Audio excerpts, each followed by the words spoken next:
Welcome to One Love, One Connection, One Us. My name is Reverend Arlene Kahet, and tonight we have my guest host, Reverend Harvey L. Bailey. Hey, say hi, Harvey. Hi, Harvey.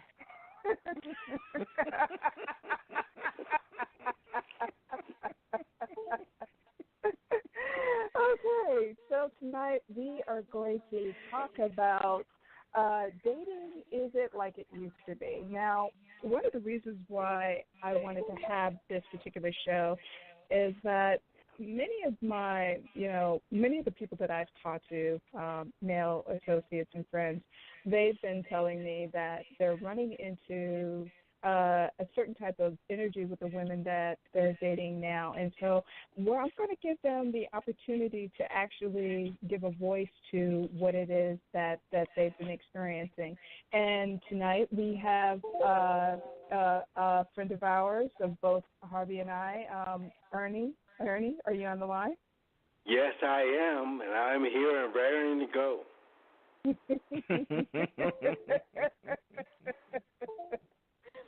So tell me, Ernie, tell me a little bit about your dating experience and what you've been experiencing while you've been on the dating scene for the most part.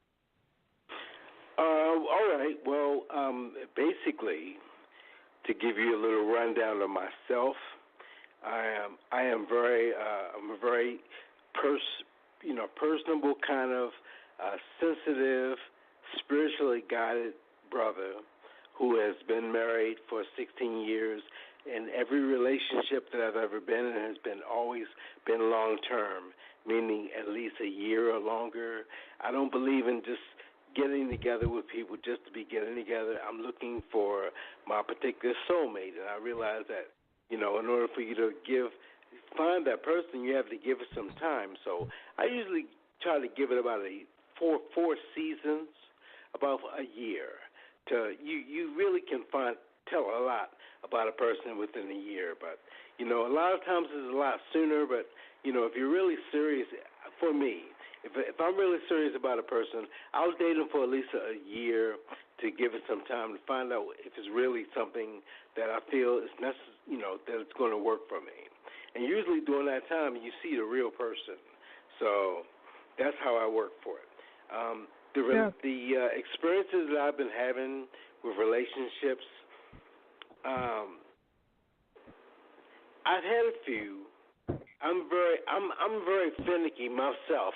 I'm very particular about what I allow into my life, the energy that I allow into my space, because I'm vibrating at such a high frequency that I can only, radiate with that which aligns with my chronic vibration. So I've been married.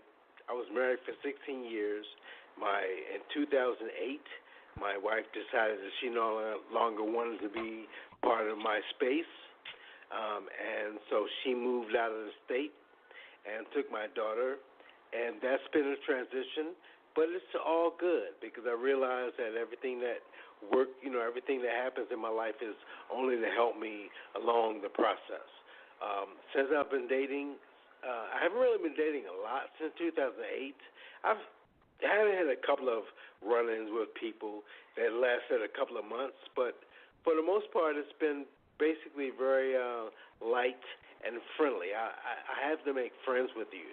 Now, I must tell you guys that I'm old school, and I love old school, which means you could be hating on me, and we can have the worst fight in the world, but somewhere in that fight, we're going to be like, I hate you, leave me alone, I don't want to see you no more. You hungry?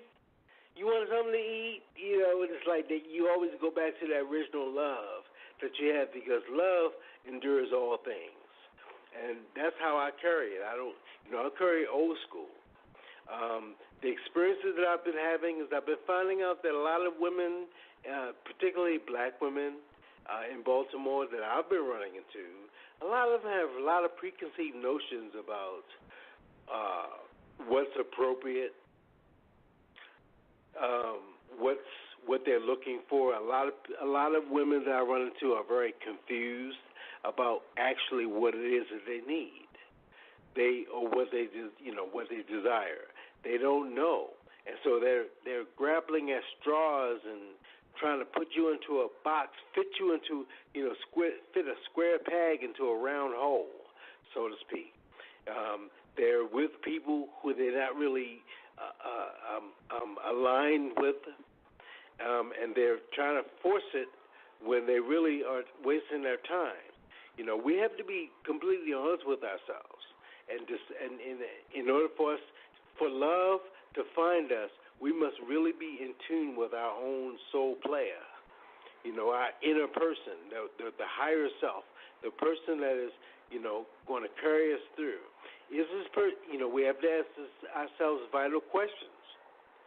Is this relationship Ernie, let me stop you for a minute. Let me ask you this. Because you're a single man now. You mentioned being married, but that's in the past. You've been a single man now at least since 2008, so at least about a good 8 years you've been single. And I know that you're seeing someone now, but getting into that point, what has your experiences been like with the women that you've gone out with? Dealing with them, not about your spirituality, but when you go up to a woman and you say, "Hey, how you doing?" and you shine your pearly whites at her, what's going on there? Do you guys usually have a good time together, and it's just she's not the one for me? Is there a lot of drama going on? Tell us about that. Okay, I've had a couple of experiences with women who really weren't into the same things I was into. And it usually comes out on the first or second date. You go. We talking some kinky stuff, S&M. No, not necessarily kinky stuff. What? But just, I'm trying to basically, like I said, I'm old school, so I have to feel a person out first. I have to get a vibe as to whether this person is even somebody who I want to waste my time with. And that only comes from spending time, quality time with them. Mm-hmm, but and really she's into stuff you're not into. What is it? She likes to text and you like to talk? What is it that she's into that you're not into? A lot of things like having preconceived notions about what a relationship is supposed to be. Having preconceived belief systems about what she feels the man's responsibility is in a relationship, but not having a clear, defined attitude about what her female responsibility is. That's what I'm finding. Talk about I'm finding a lot of women who are caught up in the way their parents were raised, but they never really developed their own style. They never really developed their own, desire to want to, pursue something more than what they saw their parents had. A lot of times, so make that clear for my listeners. Ernie, make that clear for my listeners. So, preconceived notion, give me you don't have to obviously give a name, but give us like an example. Tell us what's going on. Okay, I give an example. I had a relationship in my past. My oldest daughter's mother, her family, nobody in her family ever got married. None of the women in her family ever got married. Her mother, her grandmother, her great-grandmother, none of them. It was a family tradition that marriage was not important. They were with their men for years and years and years, but they never committed to them. They never committed to them. So as a result, by me being the kind of guy where I was acclimated and indoctrinated from birth to see that marriage is part of God's plan for us, that's what I believe. And so when I date someone, that's usually my ulterior motive is to I'm looking for my soulmate. I'm not looking for someone to be with. Okay, that's not important to me. I'm fine by myself. I don't need to have someone. If I'm with someone, they have to bring something to my world, and I theirs. But it's not just about just being with someone just to be with someone. That's to me that's not a real reason to be with someone.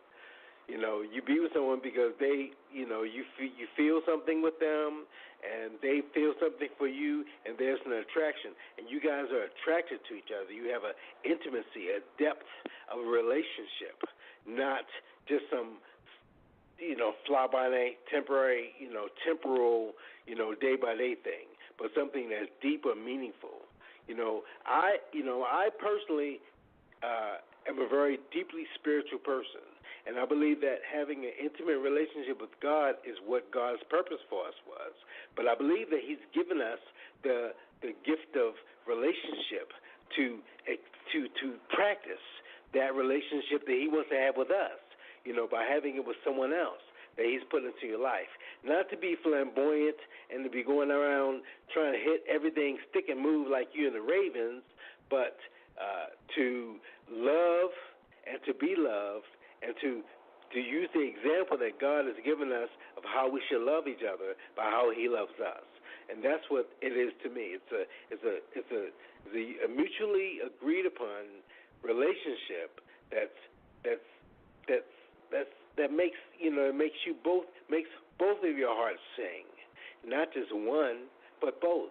It should be mutual. Okay. It shouldn't just be, and that takes work. That takes time. That takes, a commitment on a person's part.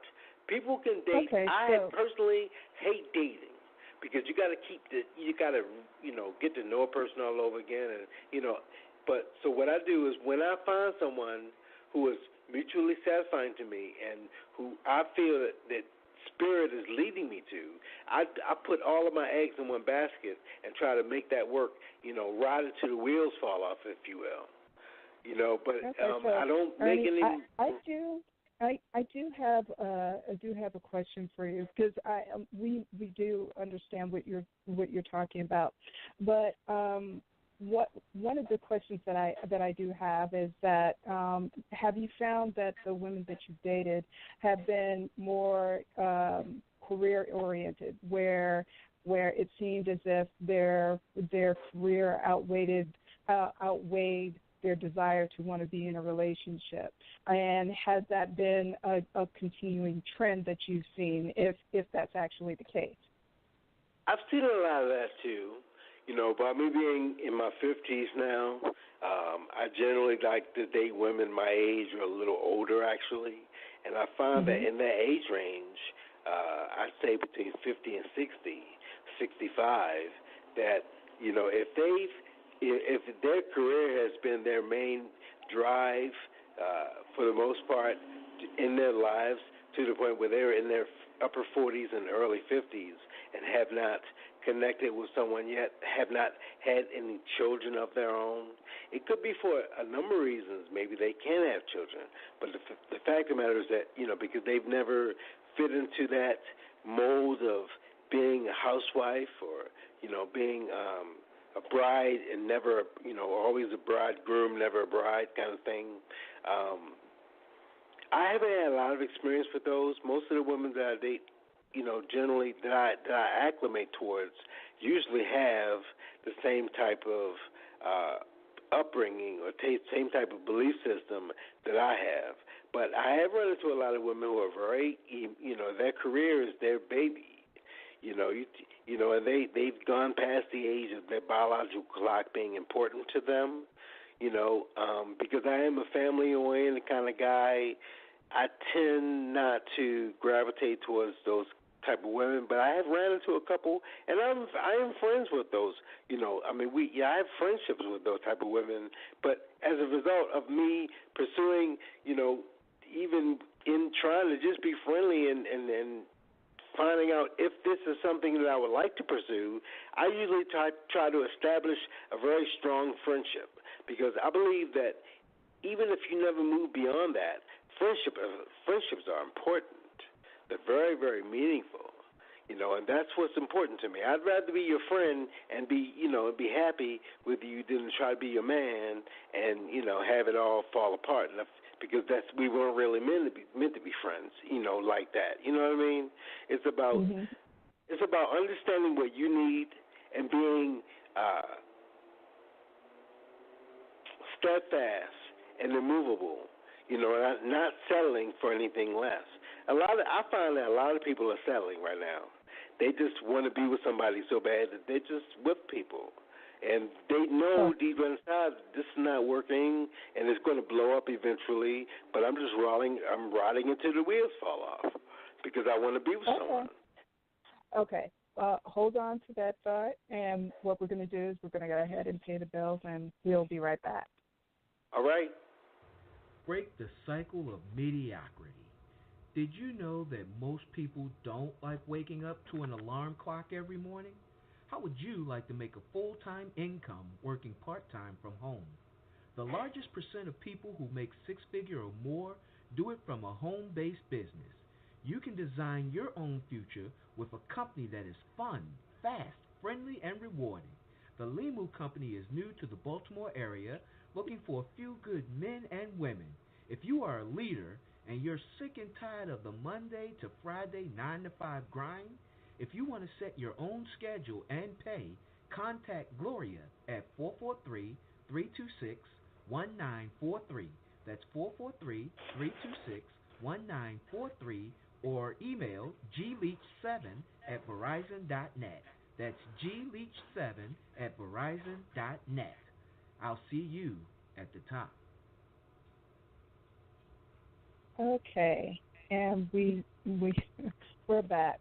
So, Ernie, one of the questions, or one of the things that I've heard that many of my male friends have talked about is how the energy of women overall has changed from when they were younger as compared to now, meaning that they are running into women who tend to be far more controlling.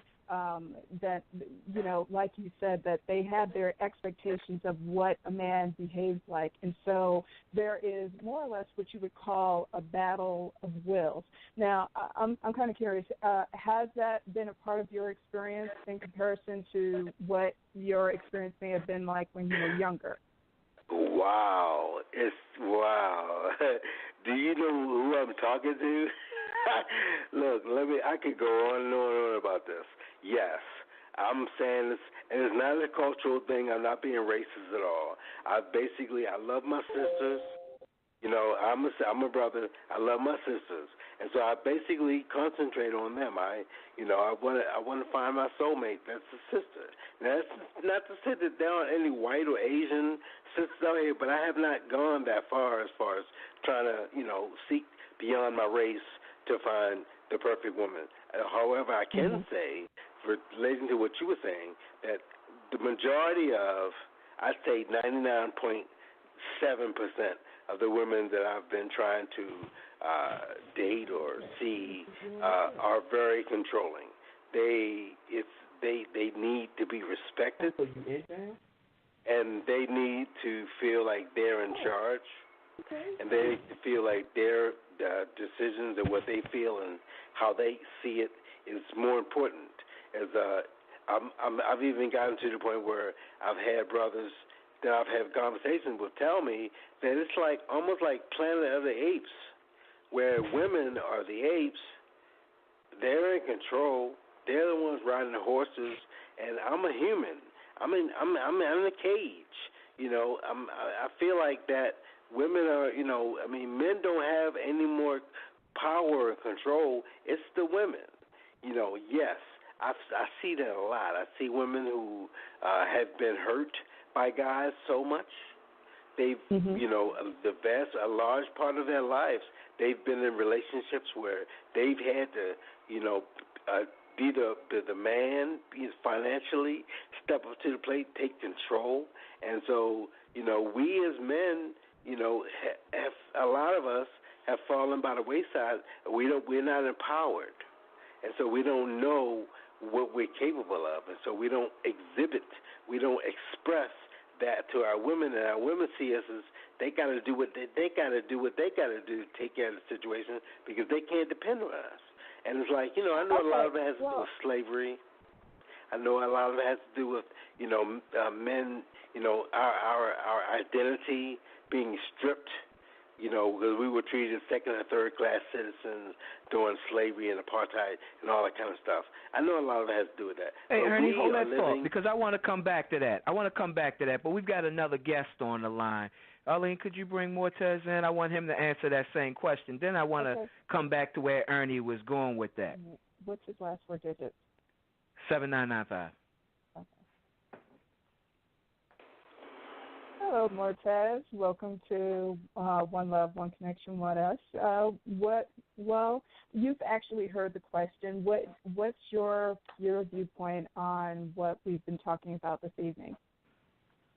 Some of what I've heard coming from Ernie, it's a little different than where I'm at in the dating field. Where I'm at it, you're hanging out, you're with friends, you're dating, you get a few of them, like you said, on a little, what they call the boss mentality. They're the ones in charge. They want to be that way. Me, I'm like Ernie. I'm old school, I don't mind coming out hanging and dating and being mutual with a young lady and everything. I don't mind that at all. But I'm a little hard-headed. You can't boss me around. You're not the boss of me. So I'm not going to be part of that. I'll be mutual. I'll definitely be mutual, but no, you can't be the boss of me. I'm not going to do that. Then you got a few of them that want to date, but they want to date the guy that they dated or their baby father or children's father. They want to date a guy like him. Well, you need to stay with him. You can't pick up on me whatever you lost with him, and then you're trying to pick that up with me and then take out on me what he made a mistake at. I think if we're going to hang out, we're going to date, I need the chance to make my mistake if I'm going to do that. I can't be blamed for what the other guy did. Would you say that your experience when you were younger, that you experienced less of that when you were younger? Do you think it's a thing? Do you think it's because of their experiences that they're having that, or do you feel that there is something else that contributed to it? And were they like that when they were younger? When they were younger, no, they weren't like that. A lot of them didn't start their careers, especially when you're saying younger, the late teens, the early 20s. They weren't like that because they haven't fully got into their careers as they are now. Now, I heard Ernie say some of them anywhere between 50 and 60. By that time, they're ready to retire. So, yes, they're looking for someone to hang out with. Those are the young ladies I probably would like to hang out with more so than the ones under 40. And I say that because of the fact that they've gotten themselves together. They've gone through their career, and now they're ready to settle down, if they haven't already, in a relationship, in a marriage. And they're ready to move forward with a relationship, take vacations, take trips. That's what a lot of the women are doing in that age bracket between the 50 and 60. Younger than under 40, it's a little different. They're still going through the thing where somebody hurt them, and now they're scared to put their love on the shoulders and everything. They're scared to move forward with that because they're still, treading whatever this one person did to them, or two people. It could have been two guys. Nowadays it could have been a female, and they're coming back into the male side of things. So a lot of things have changed, and a lot of it is experience, I think, But when you first starting out this day and time, they don't, they stick looking for the guy to take care to pay for the meal when you're hanging out, take care of the movies and everything when you're hanging out. But then they want to be the boss in the relationship. They're working. Some of them are working these corporate jobs, and they're in charge of things, and they want to bring that into their relationship. Women. Well, let me ask you a question about that. So you say they want you to pay for things when you go out, but they want to be the boss. So let me ask you, what's the problem that you have with that? What is their attitude creating for you? What it creates for me is, I'm old school. I don't mind when I'm hanging out. First time we started hanging out, the first couple of weeks, first couple of months, I believe we should do it Dutch. Okay. That way, if it's not going any further than that, then you really haven't lost anything. I don't mind if I'm paying for the whole date. If we're going to the movies, we're going to the fair, we're going to a theater and catch a show or play. I don't mind. It's not about the money with me. But if you just in it for a few laughs or a few fun nights and everything like that, and you really not interested in me, my thing is just let me know. We can do this Dutch. And if something develops, like Ernie said, if it develops and it could be something else, then fine, great. I'm ready to do that. I have no problem with that. but you're not going to handle me as if I did you wrong in the relationship, and then you got everything on guard, so it put a bitter taste in your mouth. I don't know. I'm walking around like I'm on eggshells when I'm with you after a few weeks of hanging out with you, because I may have reminded So basically, you what of you're something finding is with these women, they kind of want you to take care of the financial, but then they got an attitude that shows up, and you don't know where this attitude is coming from. Exactly. It's like you done did something, but you don't know what the heck you did. All you did was show up as a man. You did your best to be a good guy, and now they got an attitude. Is that what I'm hearing? Some of them, true. That is so true. Some of them, they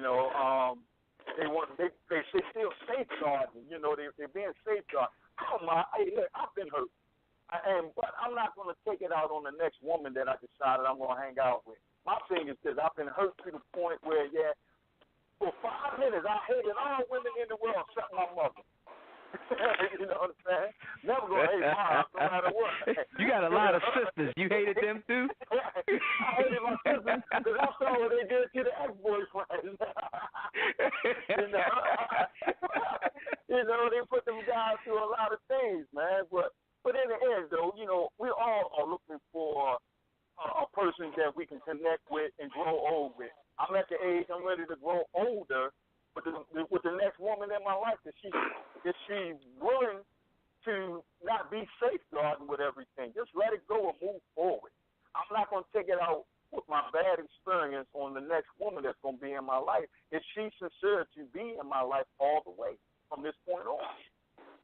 Okay, so I do have a question for you, though. So what do you think has been the majority of the case for you, which is, has it been that you've dated corporate types that feel that they can boss the relationship, or is it the person who has experienced some type of trauma or some type of trauma prior to actually meeting you and bringing it into the forefront, or would you say it's a combination of both? For me, it's a combination of both. Recently, after a relationship, like Ernie spoke on, I'll reach for a long-term relationship if it can get there. The longest for me was 8 years. Longest my marriage was but relationship-wise, it's been 8. For me, I'm meeting women that have been through life experiences with guys. Some of them where it's a little bit more where they gotten beaten up on in the relationship, or where their finance was stolen from them out of the bank or out of the home, or they had children, not even with some of the guys, but with the next guy, and they abused their children. So they all safeguard some of the women that I meet. It doesn't matter if they're corporate, just round the mill, riding around the city, or they're self-employed, entrepreneurs. It didn't matter. My gravitation is to women, period. I'm a man that loves women. I'm not going to shake that for nobody. But I can be monogamous. I can be in a one-woman, one-man relationship. So I don't have no problem in that category. But I'm meeting women that are allowing other men to keep them from moving forward after the trauma they've gone through with these guys. It's like I'm meeting them now, and it's like, well, you walk them to the door and everything. You reach for a hug, they jump. Whoa. Okay, well, look, let me shake your hand, and I'm gone. I'll see you next time. Give me a call. I'm meeting women that they're so strong in it that, they kind of bully you a little bit, because I'm not going to let this happen to me. This is what I'm thinking. This is not going to happen to me this time. So they want me to be soft. I'm not going to be able to do that. I'm not going to be able to be the soft one in a relationship. So those kind of women that are out there, I'm not meeting all of them, but that's what I've been experienced in the last few years in reaching out and dating. Okay, so like maybe your male friends and associates, have they been experiencing the same thing also? Does it seem like it's becoming a trend? For me, I can say that it's been a trend. It's one rare rose out there in the 5 that I may have been in a date with. Out of 5, that one rare rose, she got everything going for her. She's not angry with men. She's not looking to be with a woman in a relationship. It's a woman that wants to be with a man, but the timing may be wrong. She might have just got out of a relationship 2-3 weeks, a month ago, and she's just not ready to move forward. She don't mind being your friend, though. So I can't put that on an entire trend. No, I won't say it's a trend. Okay. We are going to take a quick commercial break, and we'll be right back. All right. Welcome to the Family Healing Circle, where we inspire awareness, manifesting, motivating, and educating every day. On Sundays, it's Make Me Feel It Radio with Stacey Ferguson. This show is starting a movement as it seeks to inspire people to grow and change the world through personal and financial development. On Mondays is Totally Whole with Pastor Cook and Dr. Maxine. This show addresses issues related to spirituality and mental health. On Tuesdays, it's Money Matters with Chastity A. Wells. This show will help you get your money right and your financial house in order. On Wednesdays, it's the RN Perspective with our own RN, Stacey Lamore. Change the way you think about health by understanding the connection you have with all things and how your habits affect your health. Learn to heal holistically. On Thursdays, it's 4 weeks, 4 different shows. 5 weeks, 5 different shows. The first Thursday of the month is Total Empowerment, where beauty and strength is enhanced inside and out with Angela Hardy. The second Thursday of the month is One Love, One Connection, One Us. Turn your relationship into a spiritual union with Reverend Arlene Kahet and Reverend Harvey L. Bailey. The third Thursday of the month is the Sacred Masculine Show with Reverend Jamel Gilliam, a show for spiritual brothers and the women who love them. The fourth Thursday of the month is the Inner Consciousness with Reverend Harvey L. Bailey. This show explores the inner world of our mind and gives advice on spiritual growth and self-healing. The fifth Thursday of the month is Healing Paradigm with Reverend Arlene Kahet, healing the mind, body, and spirit through changing viewpoints. On Fridays, it's Let's Talk Love, Sex, and Nutrition. It's sexual health and fitness like you've never heard it before with Vondria Walters and Zakia Lana. The Family Healing Circle on Blog Talk Radio, 7 to 9 p.m. every day. And now you can subscribe to our YouTube channel at Family Healing Circle Media. Family Healing Circle, healing the mind, body, and soul. And we're back. Now, if there is anybody that is wanting to go ahead and chime in on this conversation, please go ahead and press 1, and we will open up the line. Now, one of the questions that, or let's just put it this way, one of the things that I've heard men talk about, that this thing of wanting to control what I would consider masculine energy and be in control, and I'm going to speculate and say that maybe some of the women out there, because of them being in whatever space that they've been in, that they want to control love and have it be on their terms and have it come to them in whatever way that they desire it to come to them.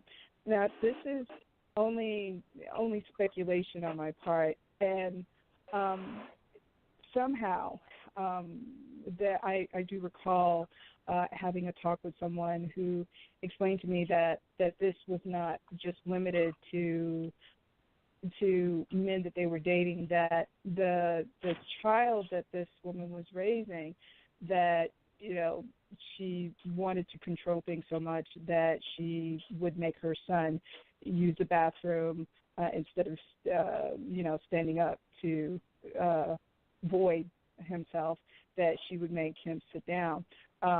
Now, I'm not sure of what that is about, but gentlemen, if do you feel that, what do you think could be the thing that needs to happen in order for this energy to be healed? Because the perception that I've gotten from the people that I've talked to before is that they feel that women are wanting to be like men, or they're actually carrying that what you would call that alpha energy into their experience.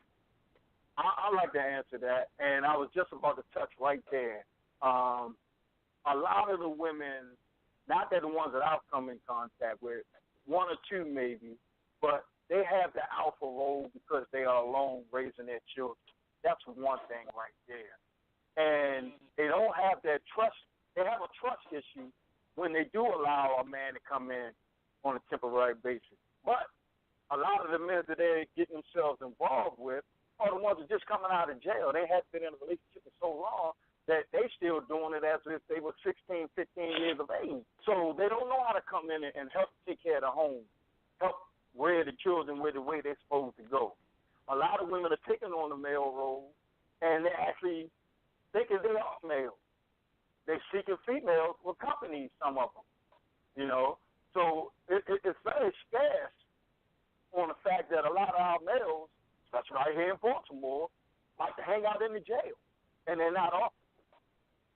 You know, so therefore the women are evolving into the men role, and then, like I say, some of them are actually wanting to be men and don't know the way to be feminine anymore when they do meet a man that wants to cherish them and nourish them and be around them and help them with a bill or two here and there. You know, they scared of that. First thing come to their mind to me is that, what do he want? You know, what he trying to do? You know, I'm trying to be your man in your life. You know? So that's where my perspective come in at. But you know, that's what I had to say on that. Oh, that's good thought. Hey, Ernie, you were saying something to that a little earlier. Why don't you come on back in and tell us what your thoughts are on that? Well, I believe, my personal belief is that, you know, we have to take full responsibility for ourselves as individuals before we can start expecting to magnetize those people which we want into our lives. You know, I believe that I don't have any dealings with jail or that type of thing. I've always been very, thank God, I've always been very selective as far as the few relationships which I've had in my life. I haven't had a lot of relationships, maybe like 5 or 6, but each one I put my all into it. And I don't gravitate towards somebody just because they're there. There has to be something that makes me want to be with that person. I've been like this my entire life, and I don't know how to be any other way. So, but I do believe that we as men have to be the ones we have to be the men. The women want to be the men, but we are the men. And God has put all of it, all that we need to be the examples, to be the leaders, to be the fathers and the husbands, and the examples to our families as well as to our loved ones of how they should be in this world. So I believe that if we could, women are tired of dealing with guys that's always trying. They always trying. I'm trying to do something. No, they want somebody that's going to do something. And like I said, we have to take responsibility for ourselves. If we're not where we are, we need to do what God has put within us, each and every one of us, the ingredients that we need to supersede our failings and be the men and women that He calls us to be. But I believe it's a process, like everything else. But we have to go through that. I think another thing, too, is that so many people have been hurt, and their hurt has not been healed. They have not gone through the process of healing. So what happens is they build up all of this stuff, and it accumulates. It's like it's like something that medicine you have to take that builds up in your system. It doesn't work right away, but it accumulates. Okay, well, what they're doing is they're accumulating a lot of negative experiences, which equate to negative energy, and that they're not releasing it, they're not being healed from it. They're bringing it into their new relationships. And so what's happening is that you have people who are healed who are trying to be in relationships with people who are not healed, and that's been my experience. I've gone through a lot. I've been through the drug situation. I've been through the, addicted to cigarettes and smoking and all that. And I've healed from all that. I've chosen to change the choices in my life to live the life that I feel this is what God wants me to live. And I am whole and complete right now. And so the person I'm looking, that I'm seeking to be in my life needs to be whole and complete.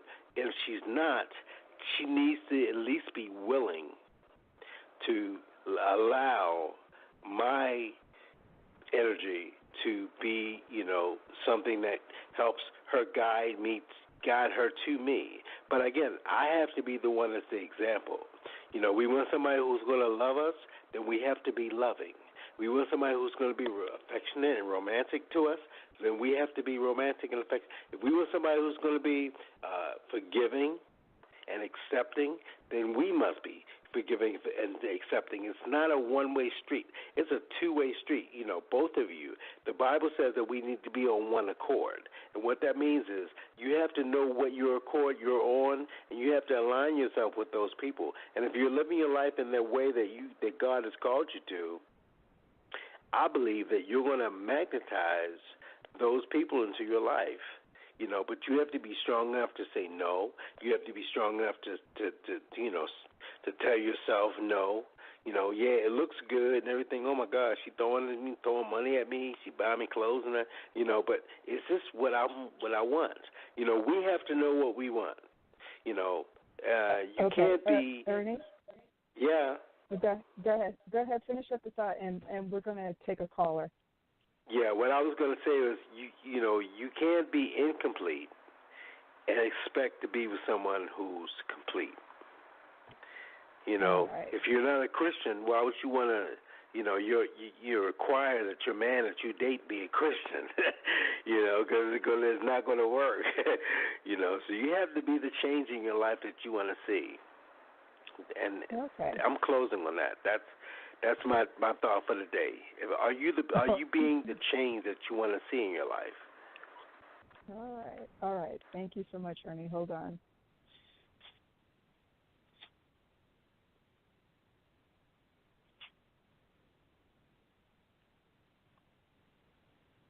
Welcome to One Love, One Connection, One Us. You are on the line. Tell us your name and where you're calling from. Hello? 2767, you're on the air. It's Mortez. I'm still here. Okay. Yeah, the last four digits are 2767. Are you there? Yes, I'm here. Can you hear me? Yes, I can. You have a question for us? Yes, this is Fifi calling from Baltimore. How are you all doing? Hey. Hey, it's been a good chat. I just chimed in about 10 minutes ago, and I wanted to talk to the point that the gentleman, well, you, Arlene, you brought women in the male energy. Mm-hmm. And so I am a woman who has been pretty much independent all of my life, and I've raised my son. So I have found myself flowing in the male energy quite often. But it's not something that I chose. So when the brother said women act in alpha, sometimes we are thrust into a position where we have to be the stronger one, particularly if we're single. So I personally have flowed in that energy quite often, like I said, to take care of things. But I also am pretty aware of myself to know enough that in a situation where a man comes into my life, I know how to turn that energy off and become soft and become submissive and get back into the yin. So that's just basically what I wanted to say. We are not all doing that on purpose or intentionally to try to be the man in a relationship. Some of us have had to. And okay. So I do have a quick question for you. So what, was there any, do you feel like you had to learn or, teach yourself or coach yourself into falling into that yin energy? Because, I will say, like I said, many of the men that I've been talking to, and it seems to get louder and louder with the men in general, that they're encountering women who have a lot of that yang energy, a lot of that masculine energy. So was this something that you feel that was already innate in you, and it was easy to fall into the yin, or did you have to learn how to do it? I had to actually learn how to fall into the yin, because being raised to be independent, coming from a single parent household, where I watched my mother take on the role of the caretaker and provider for the family. I basically watched her and learned everything she did and carried it with me. So when my son came along, it was very easy for me to step into that role of caretaker. So I'm just recently out of a relationship that was 3 years old, and I didn't have a problem going into the yin and being submissive. But let me just tell you, once I saw the gentleman not flowing in his role, I had to stand back up again. I stood back up. So it was difficult for me to submit to a man who's not in his role. Okay. I can agree with that. I'm sorry? Okay. I was saying I can agree with that. A lot of times, though, a few young ladies that I've been involved with personally, and then some of my friends that when we get to some of my male single friends, that's the thing that we've been facing the most. Someone that's not sitting down or bringing their role down when they do meet a good guy or a man that knows how to do his role or come in a relationship. I was raised by my father and my mother, but not in the same house. So my mother, at a lot of times when she thought that, okay, my teenage son is about to become into a manhood, she sent me to hang out with my dad. Okay. She stood up in her role as a mother, and of course she was alpha because we stayed in her home. So I agree with that my sisters now are going through some of the same transitions, and they have husbands, but they have to stand up in that role every now and then when their husbands are slacking. So right. I do agree with that, and I understand that. But my thing is, I'm never slacking. So when I come into a relationship, I'm the man, point blank. I'm the man in a relationship. Go ahead. I don't want to cut you off, I'm sorry, but I just wanted to say that it's very important for us to know our roles as men and women. And it's okay to flow in and out of yin and yang. That's the balance we need to create in the relationship. So I agree with that. You know what I mean? So if we don't have the knowledge and the insight and the awareness of self about gender roles, then you're talking conflict. Because the man that I was with, he could appreciate me being alpha when I needed to be. And he absolutely loved it when I was flowing in yin. So, flow in and out. So if a person is not aware of their energy and that they can flow in and out and have a harmonious relationship, then, you're going to be forever butting heads. Well, I need to find classes, and you need to teach it then. Because you know what I mean? It's terrible. It's terrible. It is terrible. It can happen, right, Arlene? It can happen. No doubt. Absolutely. No doubt. It can be taught. If you're open to learning, when you're ready to learn, the teacher will come. I know that's right. Amen to that. Thank you all. Thank you. All right, Cece, thank you so much for calling in. We are going to take a brief song break, and we will be right back.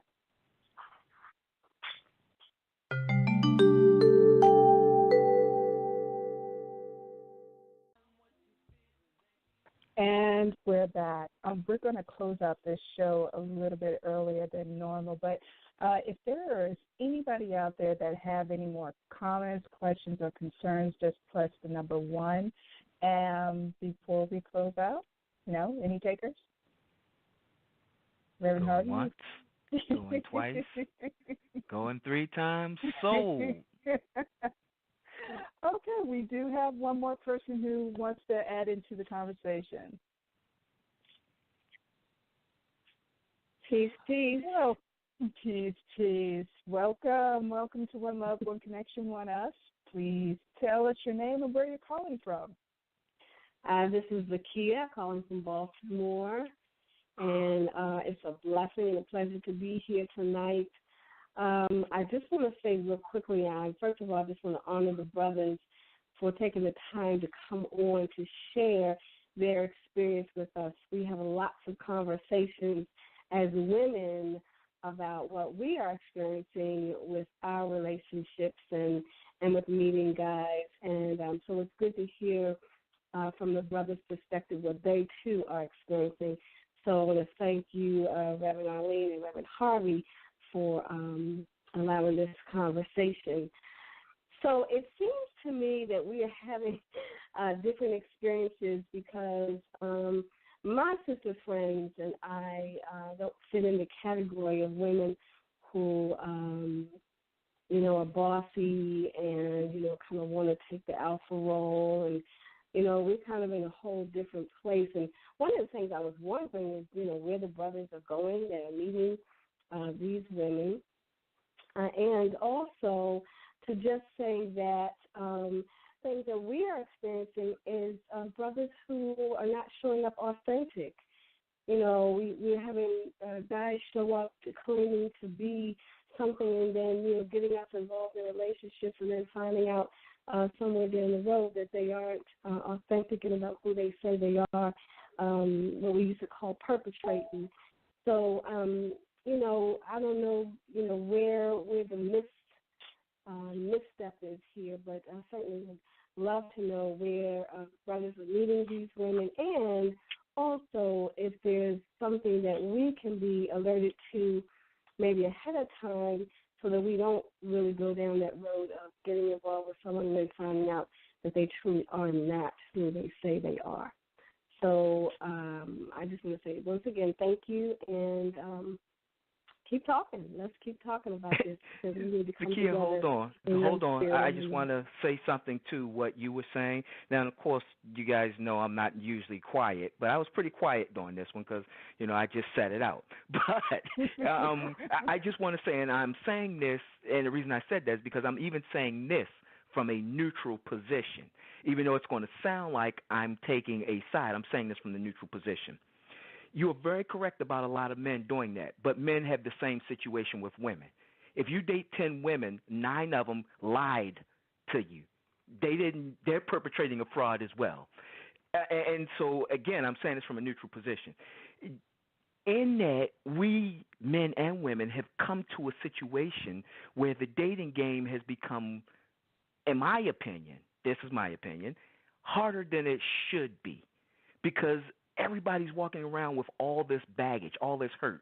We're a bunch of bag ladies and garbage men, and we're afraid to put that aside. We don't even know how, in some cases, to put that aside.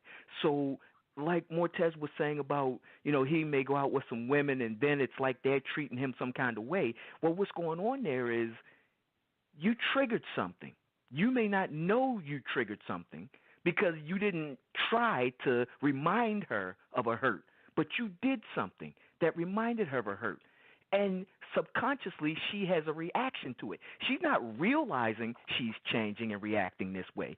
And so I say that to say this.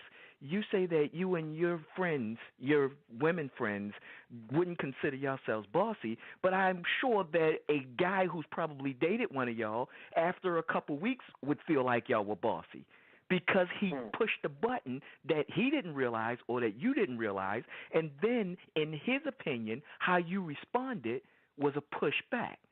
So we all need some help, you know, and there's enough love to go around. We just need to start giving out that love and letting go of the past. But I just wanted to add that in there to what you said. Okay, thank you, Harvey, for clarifying that. And I know that we do all have some wounds, and that's one of the reasons why we are together. I mean, one of the reasons why we attract each other is because we have healing that needs to be done. So, my prayer is that when we do come together, that we will be coming together to support each other, to work with each other, not put each other down, not condemn each other, but recognize that we all have that place where we're needing that love and support. No one doesn't need to do it any better than the other. We just need to be together in the understanding and in the love to make it all work out for the best. So thank you. Thank you for allowing me to share, and thank you so much again. I'm blessing my brothers that they will find the women that they are looking for. And, of course, we are asking for grace and favor in finding our beloveds as well. Peace and love. Peace and love. Thank you. Okay, we do have one more person that wanted to chime in. One moment.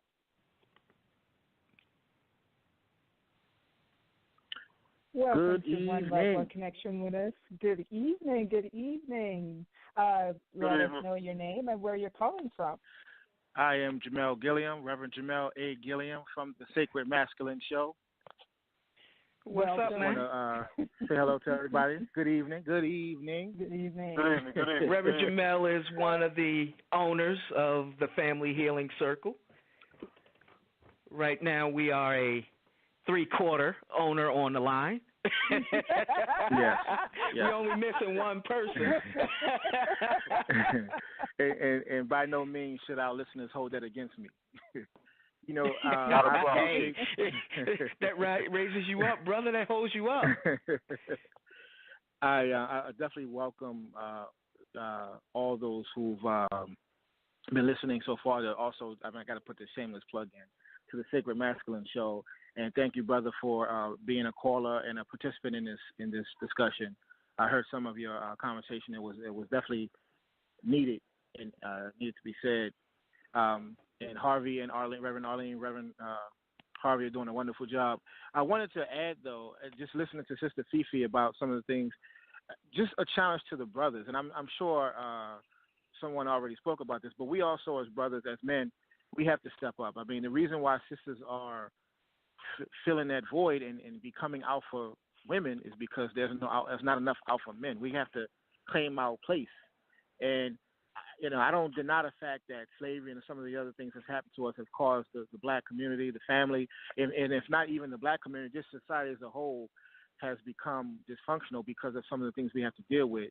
But men, we got to step up. I mean, we want our women to be our women, and we want them to see us as their men, but we have to be the men. So all these brothers who are living off of women, who aren't going to work, who got a song and a dance, come on, you got to do something. And so we ask for that. And for the sisters, when brothers are trying, I'm not saying for the brothers that that don't deserve your humility. And this was the text that I sent Reverend Arlene. But if a brother is really trying, give him that level of favor. Respect and acknowledge him. I mean, I understand that you ladies don't want a man that you can't look up to, but a man, to be perfectly honest, and Brother Harvey, we talk about our dating stories. We don't want to have to go through a power struggle in our relationship. And most men that I talk to just say, I'm not gonna let her punk me. You say this, you say that. At the end of the day, and I've done a lot of therapy with couples, most of y'all don't respect the man who you have to talk down to or let you get away with it. But at the same token, you got to understand how words hurt. You got to understand how he wants respect, you want respect. We want to respect each other.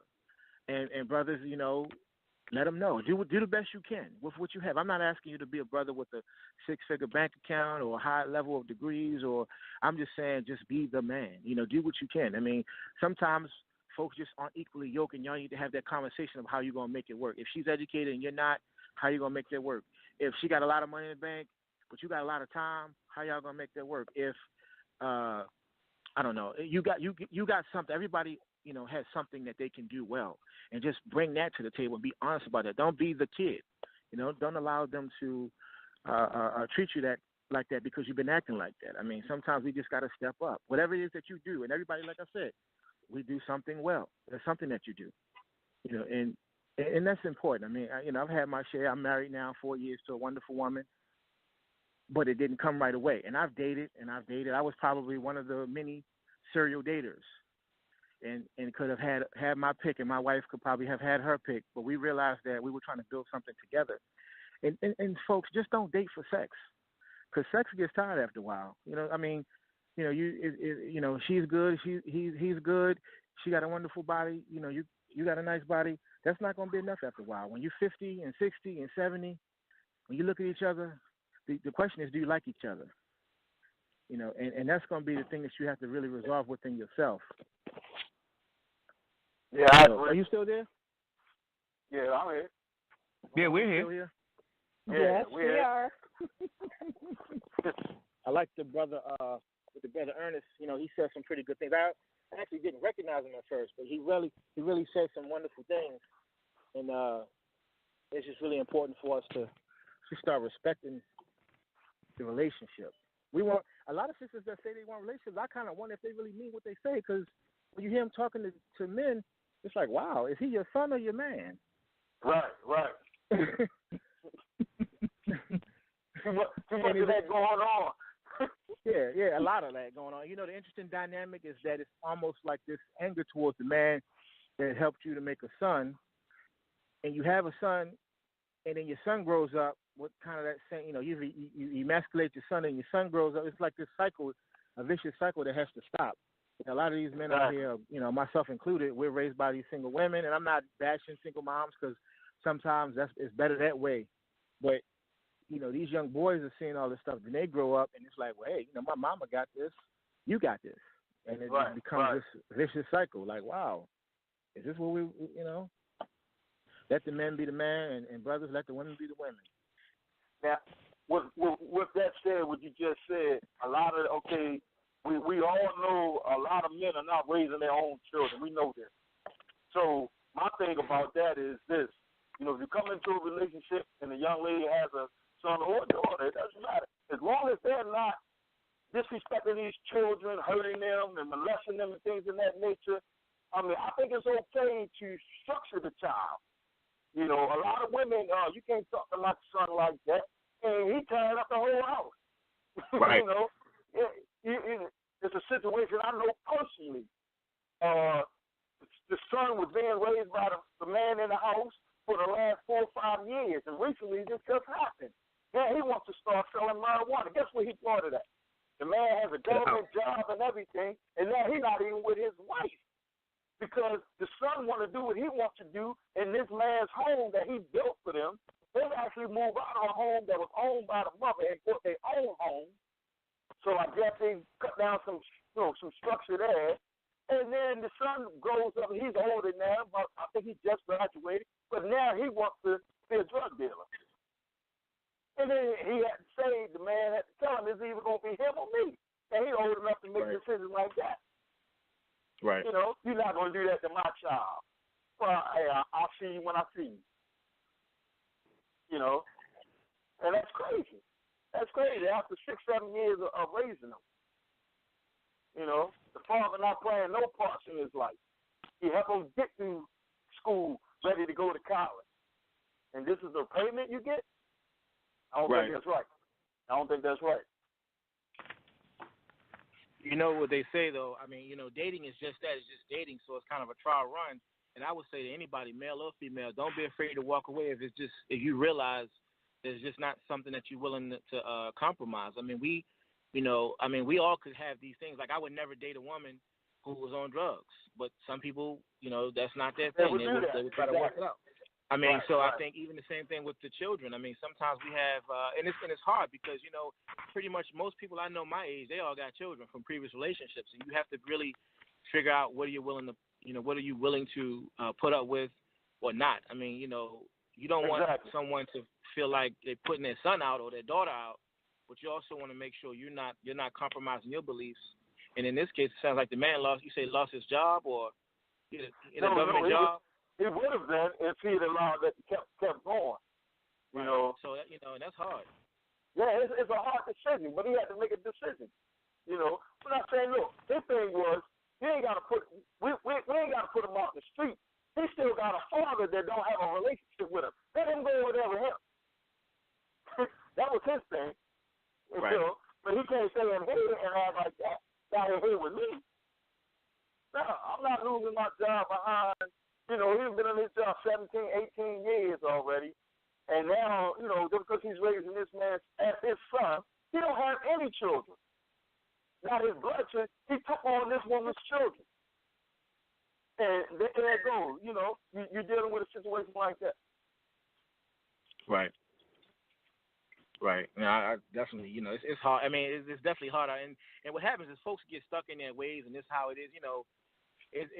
It's not so easy to date when you're after a certain age point because you're so stuck in how you live. There was a gentleman I used to work with. He was my supervisor and eventually just became my good friend. And he said, after a while, and ladies don't take no offense to this, but he said after a woman lives by herself, after a while they just become crazy. And it's probably the truth for men as well. But you get so stuck in. Yeah, but you get so stuck I'm going to get in there, and they don't become crazy. They become crazy by a man's perception. But it's like you said, Jamel, for a man we do too. And think about this. Right. If you put on an island, now being in your house, if you seclude yourself from the rest of the community, except to go to work, go to the supermarket, you go out to go where you need to go and you come back. But for the most part, you're isolated. You are your own world except for whoever calls in. And even that is calling in. And in today's world, we've gotten away with texting and all this electronic stuff from really connecting with human beings. So even people who go out don't really know how to connect with people. I can't tell you how many times I've gone out and I've seen couples together and they both turned to the side texting. Either each other or somebody else. So you see, we've lost what it means to connect with human beings. And what a lot of people don't understand is the brain changes with the habits you have. So once upon a time, we knew how to understand people because we had to. It was a matter of survival. If we go back to, maybe just the turn of the century, from the 1800s into the 1900s, you didn't have all the technology you had. So if I make a deal with you, if I've made enough deals with people, I know when I shake your hand, I'm looking in your eyes, and I'm saying, I know he's the kind of man I can trust. Somebody may say, how do you know that? Because experience has taught me this. My intuition tells me this. We've turned the intuition off, and we turned electronics on. So, yes, if you are separated from human contact, and the only human contact you really have is workers. And come on, let's face it. When we go to work, we're really not the same person we are outside of work. So you don't have a chance to really cut loose and be you. When you're in your house, you by yourself. Yeah, there's a change that's going to happen. You're going to lose certain social skills. We lose them anyway because we're texting all the time or we on the computer all the time. But you're going to lose it even more if you don't have a chance to really put it into action. So it's not that they're crazy. It's just that they forgot. They don't know. Well, crazy is the term that he used. It wasn't. I am actually a mental health practitioner. What I understood him to say that they get so stuck in their ways, there's not a whole lot you can do. And so he was pretty much saying if they're by themselves. And I think, like I said, Felicia kind of touched on it about just she's been so used to doing things the way she does it that's what is the perception. And I know her personally, so she's not, Felicia's not crazy. But I think essentially most men will say, well, shoot, she's so rigid and stuck in the box that I just can't deal with this. So, and that's just not her. That's a lot of people out there. We get, my wife may say that about me, but, there's a process that you go through. And I also want to say that, that doesn't mean that because you've been living by yourself for so long, for the ladies out there and the men out there that are listening, that you're so stuck that you can't find someone. I think that it'll probably be more of a challenge to you to stretch out a little bit because you've been doing it so long for the way that you do it, and it's important that we know that. I mean, it's just going to take more work. I think if you, like Harvey said, in the turn of the century where you're used to just dealing with people, then it's easier. We live in a society now where people are almost kind of a quasi autism because they really aren't making eye contact. They're texting. I've right. had, my daughter will be upstairs in the room. Instead of coming down and asking me something, she'll ask it via text. And that's, or people in the next cubicle will email you. And it's like, wow, you couldn't have a conversation with me. But that's the society we live in, like you said. I mean, so it's important that we it's going to take the other folks. We got to kind of be the revolutionaries and step out there and say, I'm not doing this anymore. I really do want a quality woman. I want to be the quality man, and this is how I'm going to connect. I agree. And that's, yeah. Yeah, but see, you said any more. I'm not doing it. So you're done. You checked out. I mean, I'm not dating. Ain't no more, ain't no less. Just ain't happening. Like you said with the conversation side of it, a lot of women scream out they want conversation. When you give them conversation, they don't have a rebuttal for it. They want to argue a lot. That's the thing that I have to run into. It's slowing down. But I believe I'm just too honest, and I might be brutal with it a lot of times. My thing is, you want honesty. When I throw the honesty on you, now I'm hurting your feelings. Young lady told me the other day, I was in North Carolina over the weekend, and I hadn't seen her in a long time. She wanted to look and say, am I getting fat? I looked at her and said, no, baby, you fat. You ain't getting there, you already there. Well, brother, I do want to say there's a point of... She said, be honest. And I'm like, sweetie, you're not getting fat. And she kind of smiled. I said, you fat. Ain't no getting fat, Maybe I'm too brutal with it. I don't know, but I'm telling you the truth. Yeah, I think there's a point of validation, and people look for validation. I mean, I thought you were going to say, you tell her she got something in her teeth, but if I don't know. There's certain things you don't touch. Their women's weight, their hair, their weight, their hair, and their wardrobe. And so you just outright say she's fat. Young man. And I'm saying young man for a purpose. I'm at an age now, I might not be here too much longer. So before my grandmother passed, one of the things she wanted to know about me, and I think I was about in my late 20s, and she said, "Listen, will never tell me a lie. I don't care what you're doing out there. Okay. I just want to know everything that you're doing." And she helped me to be honest. And like I said, maybe I'm too brutal with it today, but as a young man coming up before I turned 30, before the age of 30 was approaching me, that woman helped me be an honest man to women, men, and children. I just tell the truth. Then what I do, sometimes I soften it up. I work on that. I've worked on softening it up. But then you know what? Today, there's no salt. There's not a lot of salt out there. So I can't be soft because I can't look weak either. So that's my perspective. I'm not asking nobody else to be that way, but what I'm saying is, they want the truth, I tell them the truth. That it's not break the truth a lot. They might get them, but I'll definitely You can't handle the truth. You can't handle it. Hey, man, if it works for you, I feel better about it. I believe me. I feel much better about it. And later on, after they got their feelings out of the way, a lot of them come back to me. Well, you didn't have to say it like that, but I don't know no other way to say it. You wanted the truth. You looked at me and said, am I getting fat? I listened to the word, and you kind of smiled. Well, no, you are. I'm going to have to go ahead and let you know. But if I had to say anything else, I fell into the facade everybody else is falling into that you got them with. And if you're talking about you want to lose some weight and everything, I'll get out there and run with you. I got bad feet. Guess what? I'll run with you. I'll get on the treadmill or whatever. Whatever you want to do to help get the weight off, if that will help you. But I'm not going to lie to you. That's what I'm not going to do. That's the way to go, Mo. I'll tell you this. In my experience, most women, even when they tell you the truth, if you're not in a relationship with them, it may hurt their feelings, but they respect it and they tend to stick around. Now, once you're in a relationship with them and they ask you that question, they expect you to know better than to say, yeah, you fat. Right. Because now you're their man. You're their idiot. So they expect you to not be an idiot. Before, you're the idiot they trying to get, but they recognize one thing right off the bat. You smart enough to tell them the truth, and one thing they know is that you'll always tell them the truth.